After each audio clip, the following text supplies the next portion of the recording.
Welcome to Dine Dish, the podcast where hospitality meets real talk. I'm your host, Michele DiMeo, restaurant diva, serving up the stories, strategies, and behind-the-scenes truths of the restaurant business.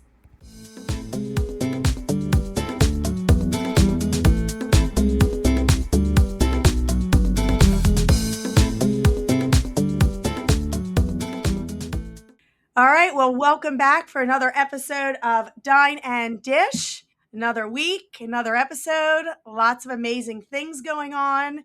And today we are going to talk art of franchising, scaling the right way, building your business, economic models, everything you can talk about. And I brought on a guest that I'll let him tell me, but it's been a while. I can't even remember the year, but he actually helped us start and launch our franchise model with Squisito. So Michael Lassen is joining me today. And Michael, are you on the phone?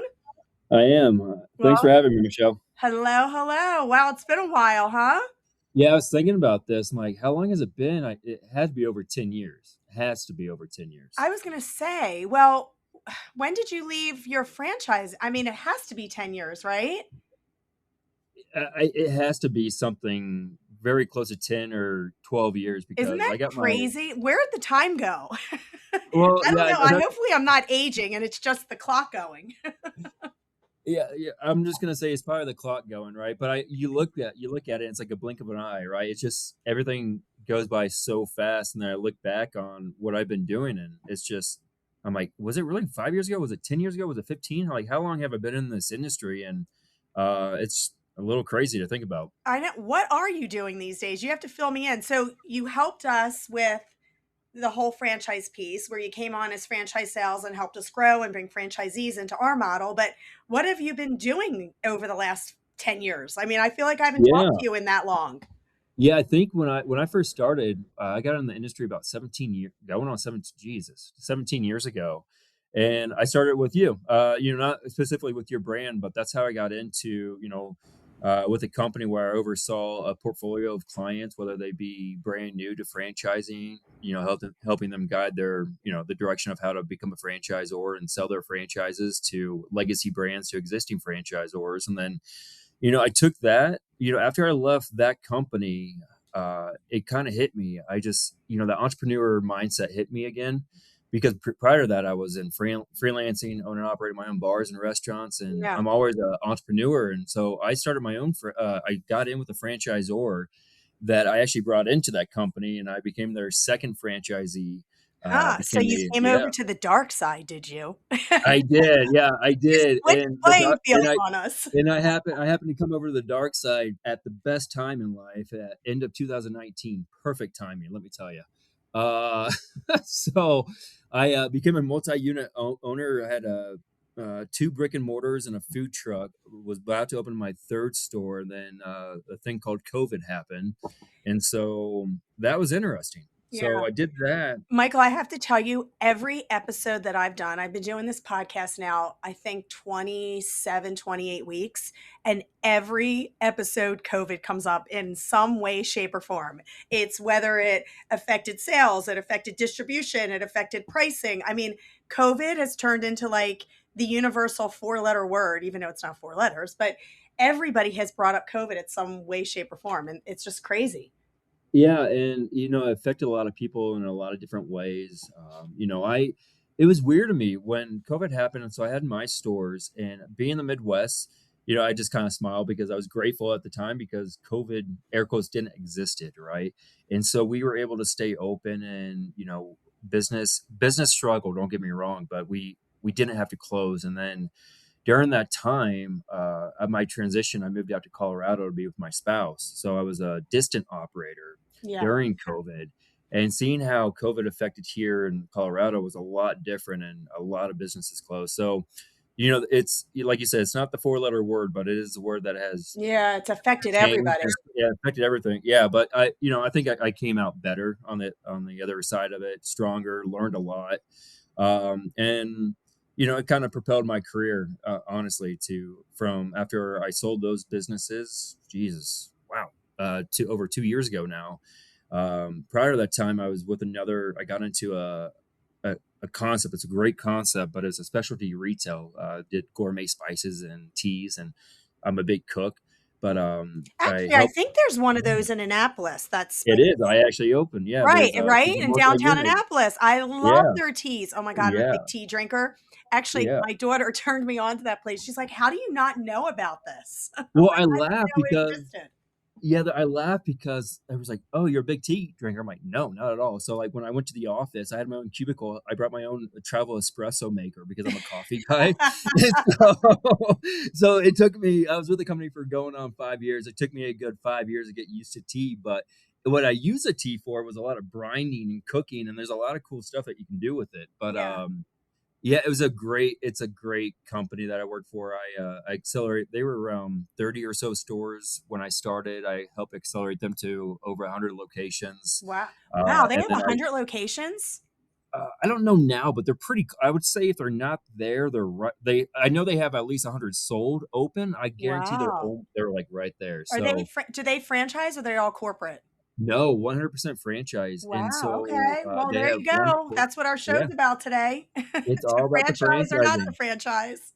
Yeah, yeah, so, that's what I was doing that, and then I got back I wanted to expand and do more international, non-traditional, etcetera, and get it back into to the food space, and so just recently, for the last year, I was with a legacy QSR brand. No longer there, I'm a free agent, as of a few weeks ago. I felt like I wanted to get back into consulting, so, uh, I my friends are saying, "So you're a free agent?" I'm like, "Yes, I am," but I was with a legacy QSR brand that I grew up with. Love the brand, love the product, and yeah, now I'm getting back into how I kind of started working with, new franchisors coming Yeah, in, or other existing franchisors like yourself, right? That want yeah. to expand their footprint. So, Yeah. So let's kind of jump right into this whole franchising piece. So we need to talk, when do you franchise? Is franchising right for your brand? So before we even get started, let's talk franchising versus corporate. I mean, we were so corporate focused for so long. And then we jumped right into franchise. I mean, you probably know the story where we were entered into that contest, and I don't know if I ever told you the whole story, but it propelled us into franchising. mhm, Otherwise, it was never on our mind, right? So, how right. does an operator know when they're ready to franchise or not? Like, when are you truly ready? I think there's a couple things you bring up a good point with franchise and corporate, right? For me, soon to be franchisor needs to think about that. As a franchise model, it's, you can scale faster, less risk, it's less capital, but you got to realize that you don't have employees, you have owners, right? Right. So they have a stake, and corporate growth is going to be slower, but you have a lot more control. So it just really depends on what's the mindset of the franchisor if they become a franchisor. So I always say you bring up a good point with corporate and franchising, and I think those are the two big indicator of like what's different. And you ask, when does a franchisor know if they're ready? Yeah. I think that's different for everybody. I think for me, I have to take a step back and look what they don't have in order to understand if they are ready. So, the first and foremost is, do they have a scalable model? And I smile. I talk to a lot of people like, oh, I can scale this, Mike. Well, if a success for like a success franchisee requires the perfect operator, it's not the franchise isn't ready. If the operator has to be perfect, then the model is not ready. And so Okay. I So back up for a second. So when you Yeah, say perfect, what do you mean by perfect? Because that's a perfect huge, there meaning. could be a big Yeah, definition. Like, we can think we're perfect, and then you go in and go, oh my God, they're a hot mess. So when you say yeah. perfect, what do you mean by perfect? When I say perfect, is like that the franchisee is a great operator. They have the business background. They know how to hit that 15 to 25% EBITDA. They know how to control labor costs, occupancy costs. They can basically be hands off, and they can run a perfect business, right? And if that's what you understand as a good franchisee, then it's not a good model, right? It's not, because you're there to train somebody. You're there to, these people are getting into business with people they don't know, a business model that they typically don't know much about, and they're putting up a lot of capital, maybe their life savings. So you got Right. to be able to they're not going to be the best and the top performers right off the bat. So if you think your model, if the operator has to be, in my words, perfect, like the back of the house is great, the front of the house, the business acumen is great. So basically the systems, like your foundation, which we're going to kind of jump into and talk about in a minute. So what do you think are the biggest red flags? So, you say, okay, well, you might be talking to a franchisee or a franchisor, and the franchisor says, I'm definitely ready. Let's do it. Let's sell as many as we can, right? However, you might go in and say, wow, they might be too early. What do you think the biggest red flags are that you see if a franchise does expand too early? Yeah, I think some red flags I see is like the unit economics, right? At the end of the Mhm. day, you don't have enough stores, you don't have enough operating history, or you might have a good amount of stores, but they're all in one market, right? So how do you know, does it really work in a different market? I think a lot of good owners are great at operating, right? They can manage, they can run a store inside and out with their eyes closed, but they're not good leaders. Is another red flag because you're not operating your own store. You're teaching people how to, and you got to lead by that example. You got to make sure that you have your vendors, your supply chain in place. That's sound. I would also say, the biggest thing is your infrastructure. Mhm. If you're ready to franchise and you have 5 individuals in your team, that's great for your first store, maybe your second store, but you got to have the infrastructure to scale. Because as you know, Michelle, once a franchise, it might take you a year or 2 years to sell a franchise, Yeah. but some franchisors might, once that pipeline hits, it doesn't slow down. You're selling 10, 15, 20, even more, heaven forbid, you sell 50 to 100 plus a year. You got to be ready to have that, Yeah, to scale to up, have that scale back. infrastructure. Exactly. Yeah. Yeah, Exactly. because once you turn off that pipeline, it's hard to get that back, and so you got to be prepared to have that infrastructure ready and set in place. And for a good franchisor, Michelle, you got to think 5, 10, 15 years down the road. What happens when you get 5 stores, 10 stores, 30 stores, 50? How does that change? How do you Mhm. evolve with that? So, So you mentioned one store as a red flag, but there's so many brands out there that will have one store. They hmm have the economics, they know their system, they have their SOPs, their operating procedures, yeah, but then they begin franchising. I mean, I've been to franchise shows and you I'm sure as well, and they have too many. one store. So Yeah. if that's a red flag, how are these potential franchisors expanding so quickly and going from one store to 10 stores? Yeah, and I wouldn't say it's a necessarily one flag if they have one store, right? But the people that they're going to be bringing in, that franchisee has to know that they're starting on the ground level, that this isn't a true proven practice, and it's not a proven model yet. With one store, you can have a success with one store, but so I think how they expand, or how they should be expanding, is being upfront. This is our store. This is what we see is working. This is our numbers. Mhm. But just know that we're green, right? We're learning as we go. Our success may not be like yours, but we're going to teach you our model. So that franchisee has to be comfortable in basically being, I hate saying guinea pig, but they got to be green. They got to be comfortable knowing that they're not going to be number 500, but they're going to be Mike and Michelle, right? They're going to have that relationship. And that's how I was with my franchisor when I started. I was our second franchisee, but I knew the model. I trusted it. Plus, I have some background, but I took the chance. And there was a lot of, let's just say, there was a lot of times I was like, What am I doing with these people, right? And Yeah. it happened during COVID too. So like we were figuring it out together, but that's what you sign up for when it's just a single, Yeah. one-time store. But it's not bad, right? Those single operators can hit home runs. You look at some of the brands like Dave's Hot Chicken came out of nowhere, right? They had one store and now they're, I know, look at them now, gone right? after a And billion dollars in a matter of how many years. we're So in the chicken space, so we definitely know yeah, I Dave's Hot hear that. Chicken. I mean, especially with Vivi's. Actually, we'll talk about that at the end, Yeah, because I'm it might excited be to another learn. Yeah. opportunity for us to work together. But let's jump right into foundation. You mentioned something so important, and that's the whole unit economics, importance of systems. I mean, you have to have the right foundation in order to sell and have a successful franchisee, right? So you have to have your SOPs, which are your standard operating procedures, your training, your brand standards. unit economics. I mean, there's so many different things. And then, of course, protecting the brand. I mean, one of the things we did with Squisito is obviously we had our everything registered and protected to make sure that we had our brands, our names and our logos and everything protected. So talk a little bit about that for me of what systems should be in place, and what culture can make or break that whole process. So why don't we kind of start there, and then we'll jump into who's the perfect franchise partner.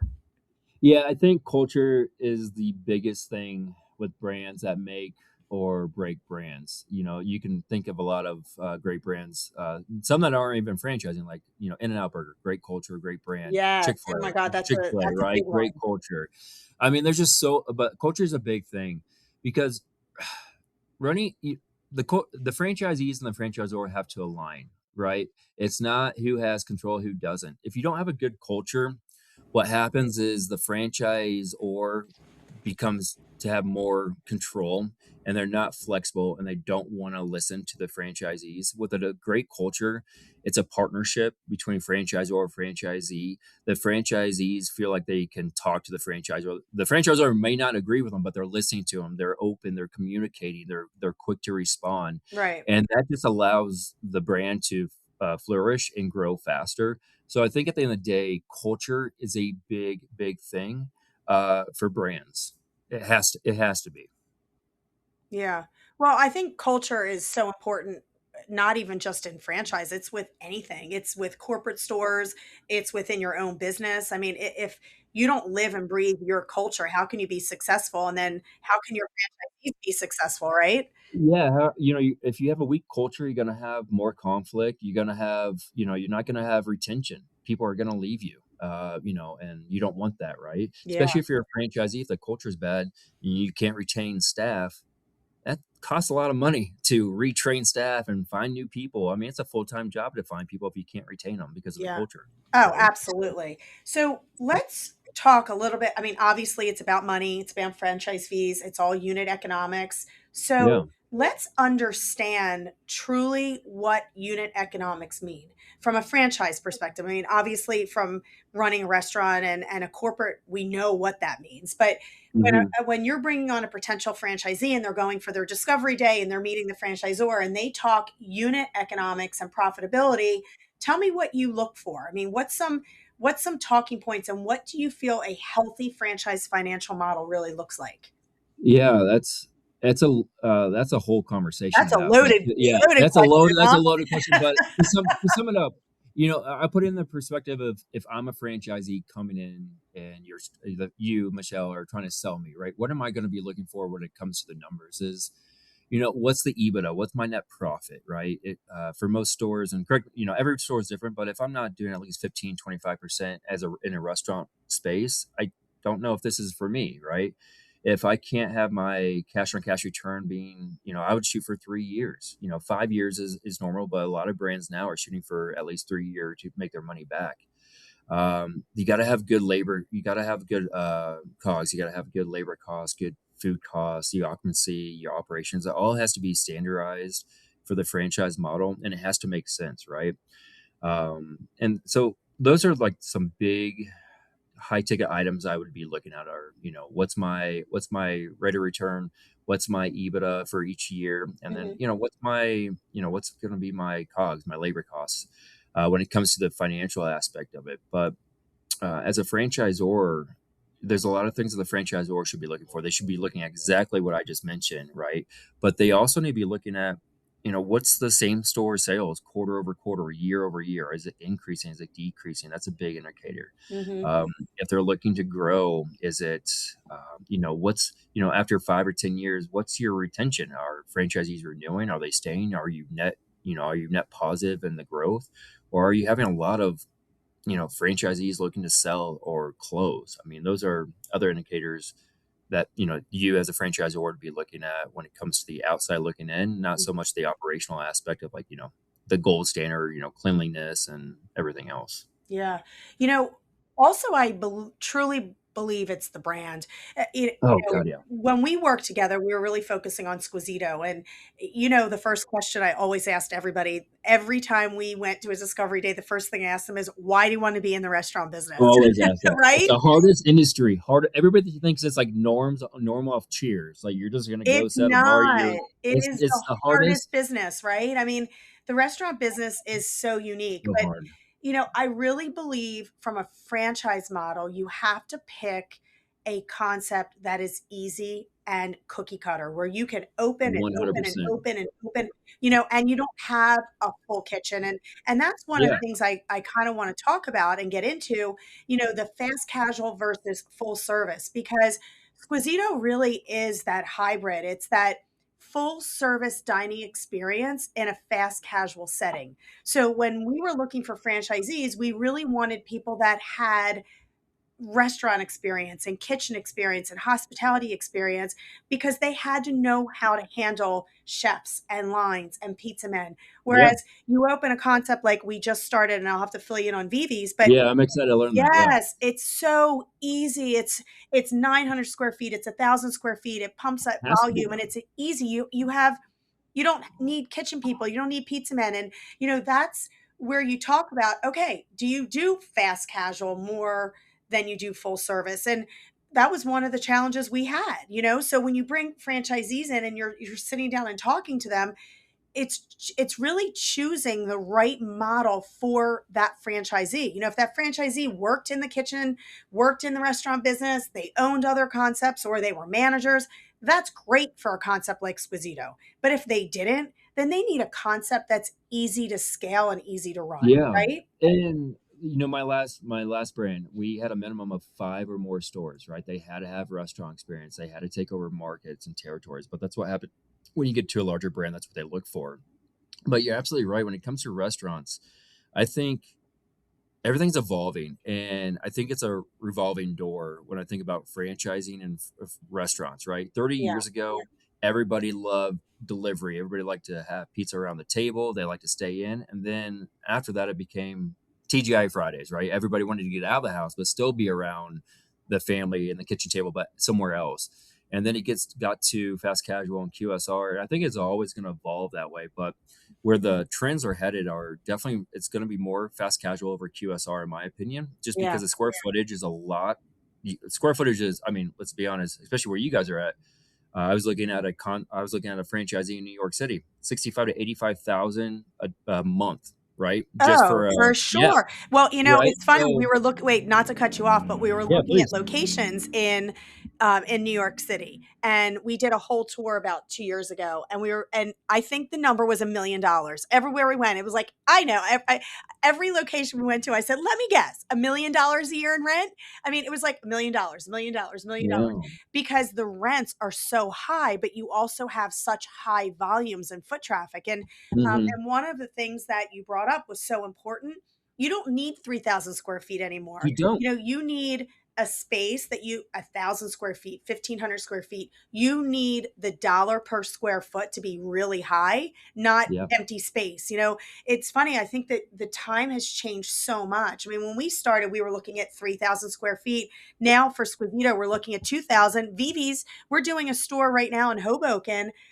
It's going to be 900 square feet. We just did one in Severna Park, getting ready to open, 900 square feet. I mean, Perfect. that's the stores you want, because that's the sales, that's the economics that you need to have a successful franchise and successful business. And that's where the industry is headed, not because real estate's a prime now, right? It's you got to have that limited square footage that you can use every aspect of that square footage, right? Not have any wasted square footage.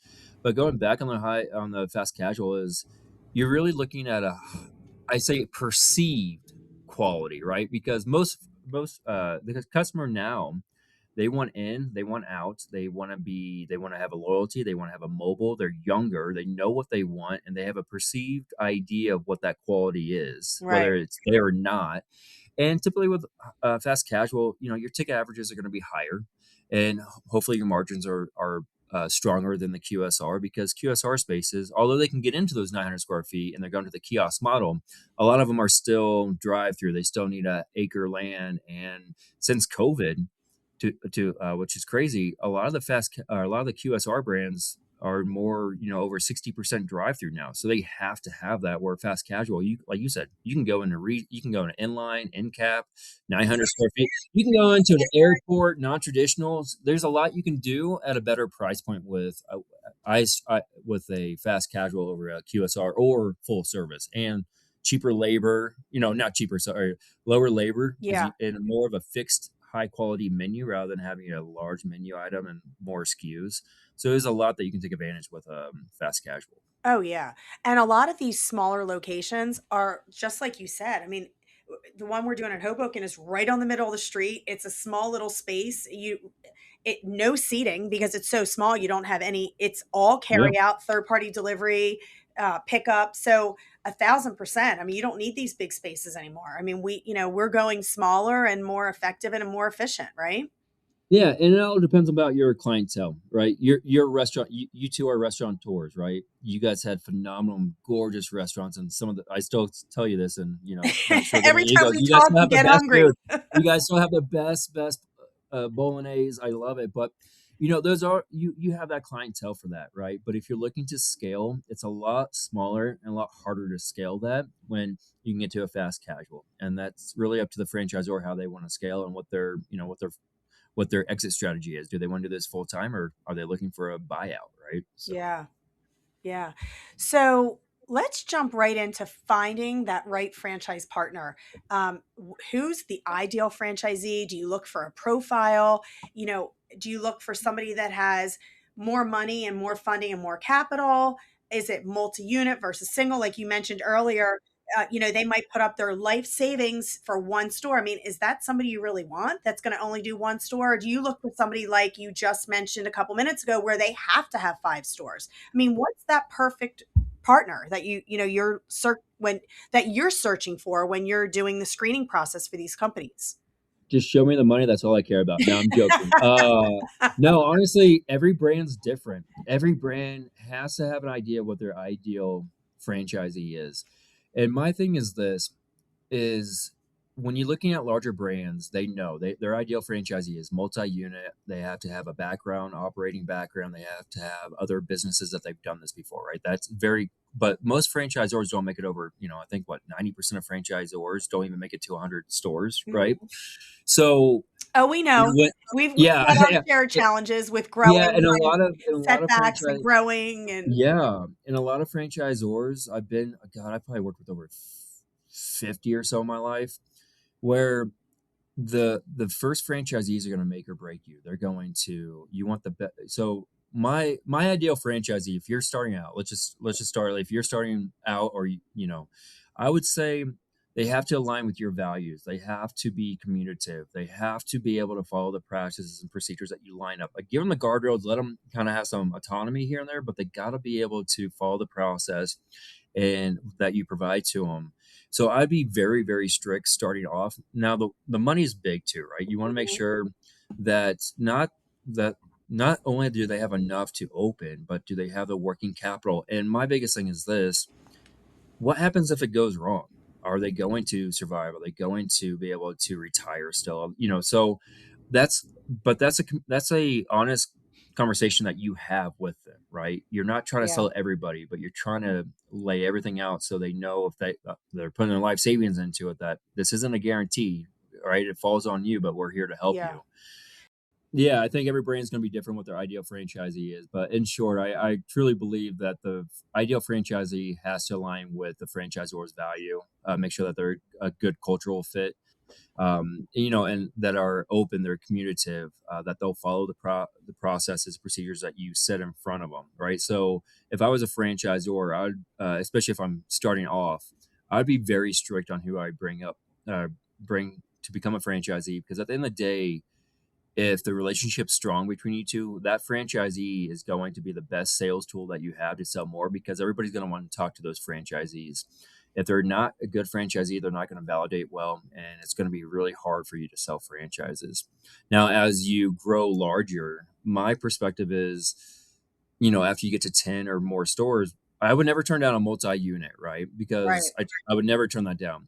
Ideally, I would like to get to that idea where I can do a multi-unit, whether it be 3 or more stores, because I'd rather have 1 franchisee in a market rather than having 3 franchisees in the same market, butting heads and, going after the same customers. So, as a franchisor scales, I would recommend changing the gear. Don't say no to a single. There's a reason, there's a point in the life cycle of a franchisor that you can say no to a single. That's, when you get to over 100 plus, even, but I would say after 10 or 15, definitely be looking more for that area developer that can do 3 stores or more. Right. And then when you're looking at those area developers, then you can be then the financials really come in, their background, their portfolio, like how, prove to me, or what can you show me that you've done this before? Because a lot of people sign up for 3 stores and they might only get 1 or 2 open. Then you're left there with a extra one hanging out, and you just wasted a year, 2 years with that not being developed, right? When Yeah. someone else could have came in and done it. So when it comes to single franchisees, it's different what you look for. When it comes to multi-unit, it's a different. Well, wait. So, Michael, wait, let's rewind for a second because you said something really important. You talked about how many stores they do. So they might sign up for 3, but they only do 1. So Mhm. that goes into a huge, huge debate of growth strategy, scaling, market Yeah, selection. How many do you actually give them? Territory planning. yeah, So this franchisee comes in and says, "All right, I'm good for 10. I'm doing 10." And you sign them up for 10 with the intent of a certain market selection. So you say, okay, yeah. you have this area, but now they open 4. So what do you do with all the other area that you potentially could sell that is it's now locked up with that franchisee because they said they were committing to that 10. You know what I mean? Well, yeah, at the end of the day, there's a couple things. That's where a good attorney, your franchise agreement comes in handy, right? So if someone says, "Hey, I want to do 10," great. Let's see how quickly you can develop. That's why you have a development schedule to keep them onto it, right? So Yeah. if someone says, "I want to do 10," okay, if you can do 10, I want to see you do 10 in 5 years. If you don't do that, let's say by year 3, you're not hitting your development schedule. Well, allows you, the franchisor, to come in and say, well, you haven't hit your development schedule. We're going to retain that franchise fee or area development fee that, is non-refundable. And then you move on. So at the end of the day, you're not really wasting precious time developing that, because you have different barriers within. I hate saying barriers, but you have protection within your franchise agreement or area development agreement that allows you to come in and take that away if they're not developing. Now, if it's, let's say New York City, it's going to be union. That stuff's not going to be built. There's a lot of things that are out of that franchisee's control, right? Real estate, site selection, permitting, construction. A lot of that can be out of their control. But if they're not keeping to their development schedule, or showing you that they're looking for real estate or doing everything right to get stores open, then you have that protection within your agreement to get, you know, to find somebody else. Right. So how do you New York is a perfect example. We're actually going through that now. So New York, New Jersey, certain areas, because as we're moving to the New York area, those areas are so concentrated. So can you put 1 store in this market, 2 stores in this market, 3 Yeah, stores? Like, because there's so many people, you could have 3 stores in 1 mile, whereas in the you suburbs can. or in Annapolis, you might have 1 store in 5 miles. So it's so important to understand target markets, the number of stores to avoid overexpansion and to be able to Mhm. support franchisees during this growth, right? So Yeah. how do you know how many stores to sell in that market? And how, you know, you don't want to scale too fast, and how do you determine where to grow next? And what's your kind of method to your madness when you're selling these markets?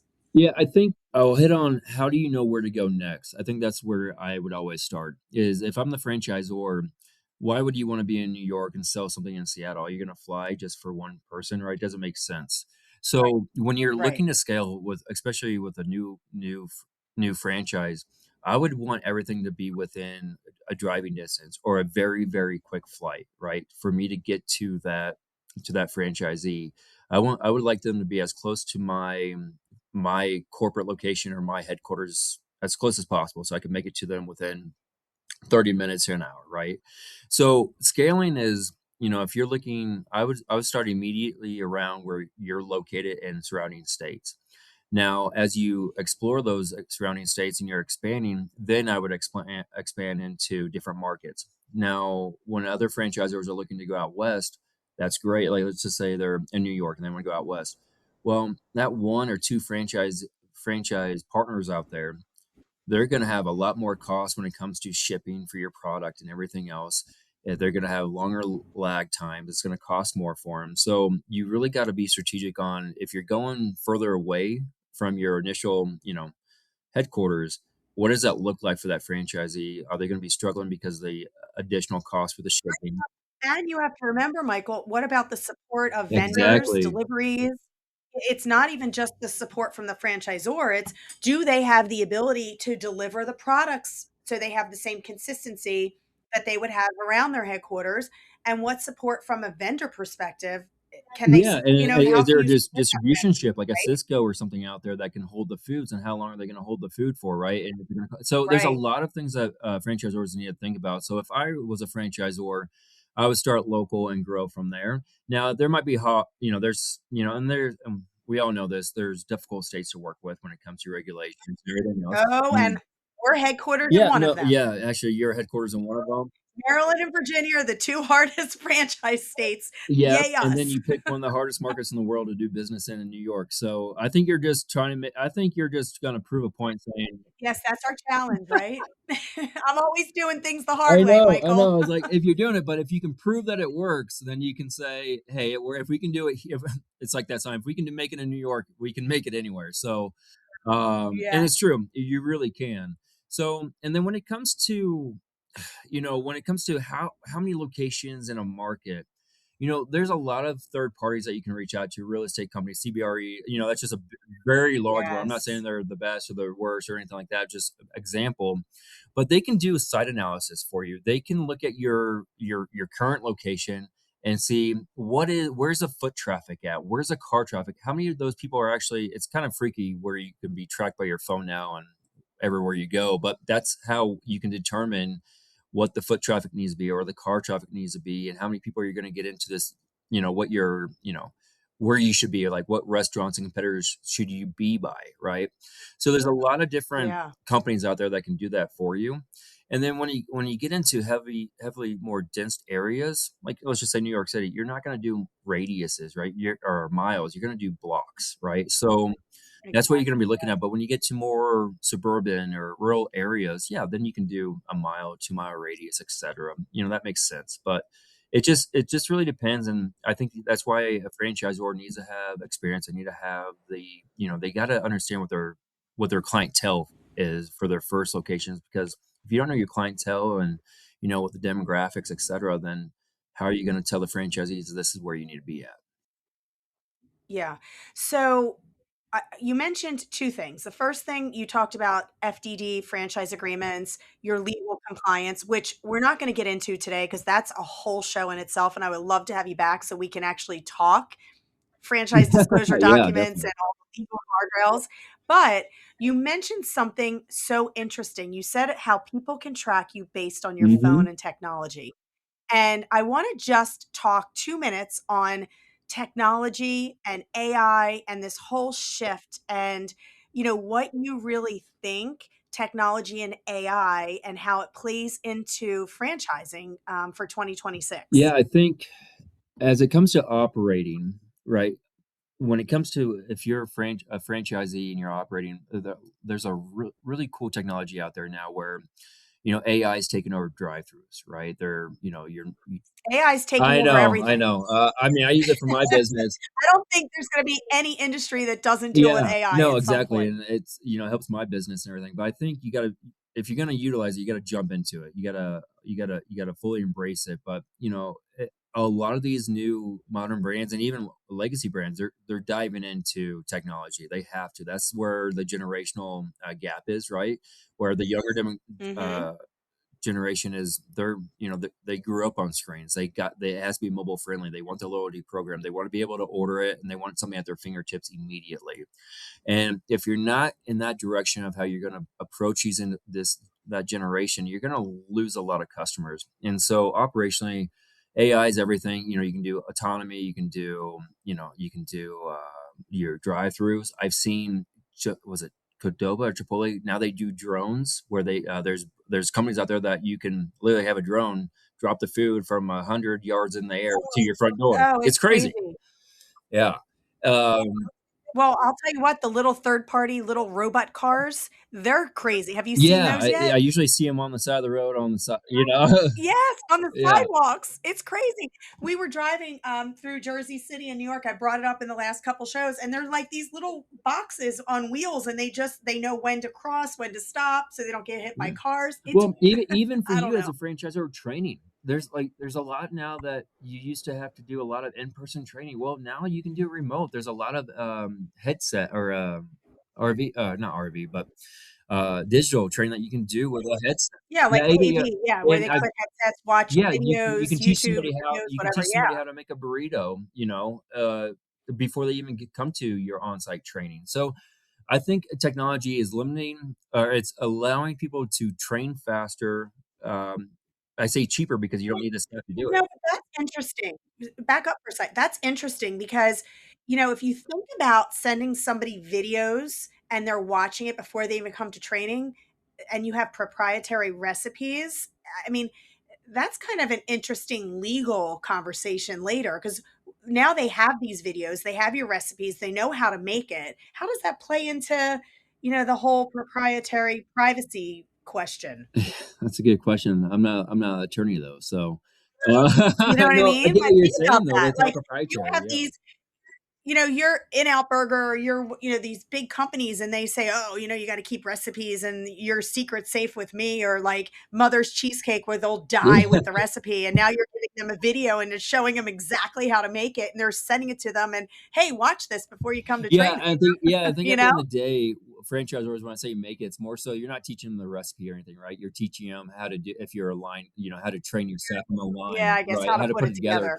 together. And that shaves off weeks of training, and that saves cost for the franchisor, cost for the franchisee for not having to stay out, get a hotel, but more importantly, it allows them to open up quicker. So technology is, I think, in the last 2 years, especially 2025, I've seen a lot of QSR, a lot of more modern brands do the headset training where they send it, and that people are doing training before they come out to the headquarters for training, and it expedites the process so much faster, and it's speed of market for them. So if you're not doing it, I mean, I think you're going to be behind the eight ball, unfortunately. Yeah, I was gonna say you got to jump on it. Well, Michael, can you believe it's been over 40 minutes and this show? I say this every week. I must come up with topics that there's just so much to talk about because we always run out of time. So before we go, I gotta ask you these Oh, okay. quick 2-minute questions. And here we go. Ready? Here's your lightning round questions. So biggest franchising myth. What do you think is out there that is totally a myth? Um, if the brand is successful, the franchisee will automatically be successful. Um, Oh, I love that. You know what? That is so yeah, I think true. that's a big one. Huh. Franchise or corporate? What's your Oh, preference? Jesus. I've been in franchising, so That wasn't the yeah. answer. I like franchising. So my thing is this: if I'll state like what I did earlier. If you're looking to grow faster with less capital and share the risk, franchising. But if you want to have a lot more control and you're fine with a slower growth, definitely corporate. Gotcha. Best advice for a first time franchisor? Slow down, do everything right. Um, Yeah, that's what I would say is do your due diligence, talk to a lot of people. There's a lot of the industry is shaping. There used to be, when I got into it, it was very old. I say old school, but I think there were some bad apples in this industry. So I think if you're a first time franchisee, slow down, make sure that you have the infrastructure, make sure that you have the team, do your due diligence, talk to a lot of people, gather good insight, and honestly surround yourself with some great people because they're going to make the world a difference. And lastly, don't be shocked if it takes you over a year or 2 years to sell your first franchise. Yeah, that's actually the truth. I mean, once you get into it, it kind of Yeah, goes, but you have to be picky. You want to bring the right you do. first few franchisees in. It's so important. But for everybody listening, DMs are open. I always love to hear from you. Please, questions, suggestions, topics. We always love new listeners and different things to bring to the show. And we're going to have so many amazing guests coming up this year in 2026. Amazing value for restaurateurs and businesses. You don't just have to own a restaurant to listen to the show, because we have such amazing partners and guests that we've worked with throughout the years that have so much information and knowledge that just can bring value across the board. And you can reach us through restaurantdiva.com. You know where to reach me on Instagram. And Michael, what do you want to leave the listeners with? What's your last piece of advice if you're looking to scale fast casual or get into franchising, and where can they find you? Yeah, I think you can always reach me on LinkedIn is the best way. Lassen Consulting or Michael Lassen.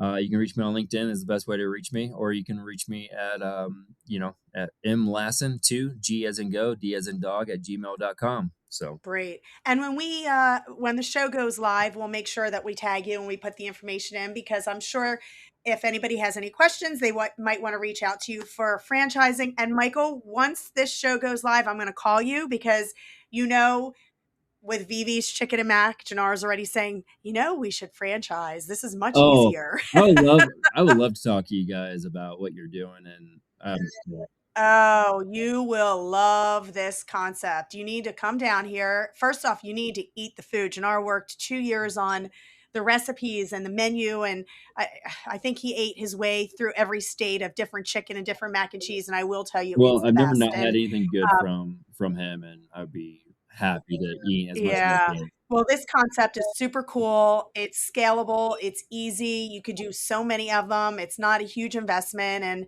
we're at that crossroads now of, okay, do we stay corporate or do we franchise? Yeah, So this was a great show even for that's us, great. and we've been in the restaurant business 30 years. You know what I mean? Oh, I know, and you got I love I mean, I love all your concepts. Yeah. Yeah, no, it's interesting. How many you guys you have one you said in Hoboken or? So, well, we'll catch up after the show. Yeah, yeah. I'll give you a call. But for everybody listening, here's another episode, and there it's a wrap. Michael, thank you so much. It's always a pleasure. And let's not, this time, we're not going to wait 10 years, okay? I hope not. It's a pleasure, Michelle. Maybe Thank you. 10 hours. Hey, that works for me. I'll talk to you soon. Thank you so much for having All me right, on. I'll It's been a talk to you pleasure. soon. Thank you, everybody. And we'll see you next week.